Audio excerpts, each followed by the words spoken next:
ஒரு ஊரில் மகாராஜா ஒருவர் இருந்தார். அவர் தன் நாட்டு மக்களை மிகவும் நன்றாக வழிநடத்திக் கொண்டிருந்தார். அனைவரிடம் அன்பாகவும் பாசமாகவும் பழகுபவர்.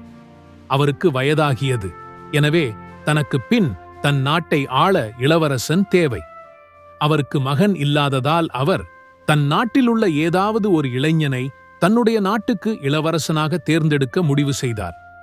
ஒரு நாள் அவர் அந்த நாட்டில் உள்ள அனைத்து இளைஞர்களையும் தன்னுடைய அரண்மனைக்கு வரவழைத்தார்.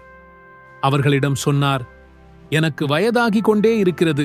எனக்கு பின் என் நாட்டை ஆள எனக்கு மகன் இல்லாததால் நான் உங்களில் ஒருவனைதான் இந்த நாட்டிற்கு இளவரசனாக தேர்ந்தெடுக்கப் போகிறேன் என்றார். அவர்கள் அனைவரும் மிகவும் சந்தோஷமடைந்தனர்.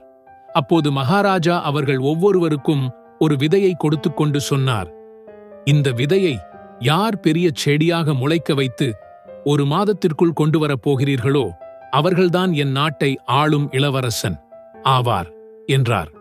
அப்போது அங்கு வந்த இளைஞர்கள் அனைவரும் ஒவ்வொரு விதையை பெற்றுக்கொண்டு தங்கள் வீட்டிற்கு திரும்பினார். 1 மாதம் கழிந்தது. அனைவரும் பெரிய பெரிய செடிகளாக அரண்மனைக்கு கொண்டு வந்தனர். ஆனால் ஒரு ஏழை தாயின் மகன் தன்னுடைய வீட்டிலிருந்து தன் தாயிடம் சொன்னான், அம்மா, 1 மாதம் ஆகிவிட்டதே, இந்த விதை இன்னும் கொஞ்சம் கூட முளைக்கவில்லை. நான் எப்படி இதை அரண்மனைக்கு எடுத்து செல்வேன் என்று கேட்டார்.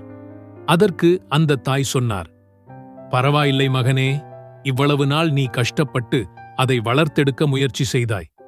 நீ மகாராஜாவிடம் சென்று, என்னால் அந்த செடியை வளர வைக்க முடியவில்லை என்றார். அவனும் சரி என்று அதை எடுத்துக்கொண்டு அரண்மனைக்கு சென்றான். அப்பொழுது மகாராஜா அனைவரும் பெரிதாக செடி வளர்த்திருப்பதைக் கண்டு மிகவும் ஆச்சரியமடைந்தார். இந்த ஏழைத்தாயின் மகனிடம் உன்னுடைய செடி எங்கே என்று கேட்டார். அதற்கு அந்த மகன் சொன்னான், மகாராஜா, நான் மிகவும் முயற்சி செய்தேன். ஆனால் என்னால் அந்த விதையை முளைக்க வைக்க முடியவில்லை என்றான். அப்போது அந்த மகாராஜா சந்தோஷமாக சொன்னார், நீதான் என்னுடைய நாட்டை ஆளப்போகும் இளவரசன் என்றார். இதை கேட்ட மற்ற இளைஞர்கள் அனைவரும், அவனை இந்த நாட்டின் இளவரசன் என்று கூறுகிறீர்களே என்று கேட்டனர். அதற்கு அந்த மகாராஜா சொன்னார், இவன்தான் உண்மையும் நேர்மையும் உள்ளவனாக இருக்கிறான். நான் உங்கள் அனைவருக்கும் கொடுத்த விதை வேக வைத்த விதை.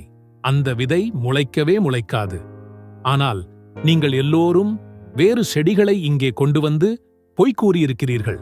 ஆனால் இவன்தான் உண்மையை கூறியுள்ளான். எனவே இவன்தான் இந்த நாட்டை ஆளப்போகும் இளவரசன் என்று அவனுக்கு இளவரசன் பட்டம் கொடுத்தார்.